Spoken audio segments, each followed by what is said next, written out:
So this question is a diagram question. Any question that provides some visual input, I'm going to call a diagram question. We have these two data sets and the histograms to go along with them.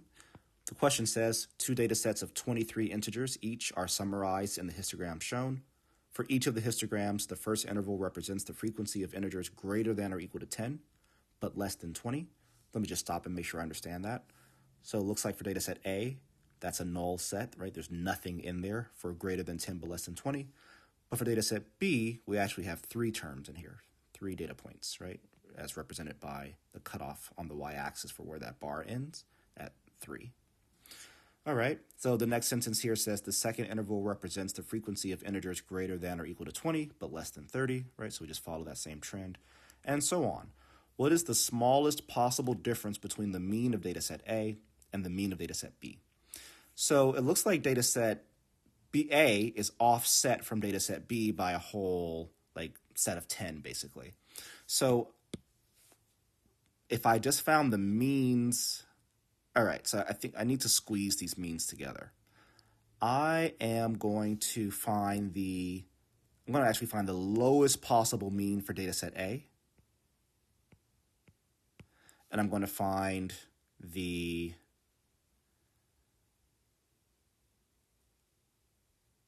highest possible mean for data set B. And let's compare those things. So how would I find the lowest mean? It basically means if I take this bar and I say, well, there's 3 terms in there, the smallest value that those 3 terms could be is 20. So I'm going to act as if all 3 of them were 20. And for this next one, I have 4. The smallest value it can be is 30. So I'm going to act as if all 4 of them were 30. And I just continue on. Here is 7. All 7 of those are 40. And this is 9. All 9 of those are 50. That's data set A. For data set B, I'm going to try to make this as large as possible. So here there are 3, and the largest thing this possibly can be is 19. Remember, it does not go to 20 in that first range there. So I'd have 3 times 19. And then here I'd have 4 times 29.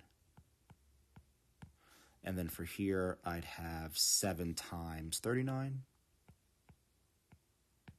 And for here, I'd have 9 times 49.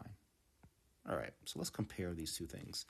So it looks like I actually match each of these have the exact same frequency, right? 9 to 9, 7 to 7, 4 to 4, and 3 to 3. The only difference is there's a difference of 1 in terms of data point, in terms of value, right? So 20 versus 19, 30 versus 29, 40 versus 39. That tells me that just logically, my mean should have a difference of 1. There should be a delta of 1 unit between these two things. So I'm pretty certain my answer is choice B. But let's actually continue on and do the math to make sure of it.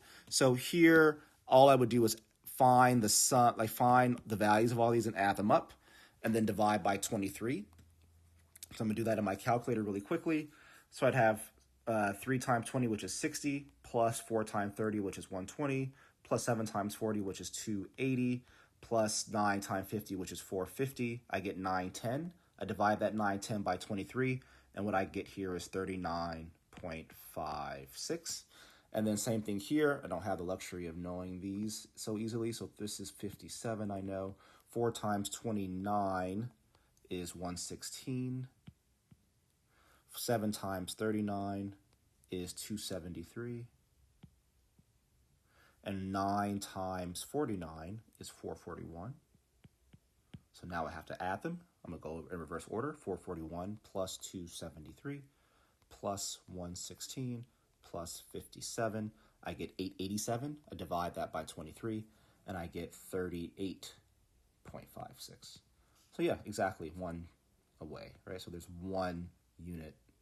There's a distance of 1 between those two means. So I like choice B as my answer here.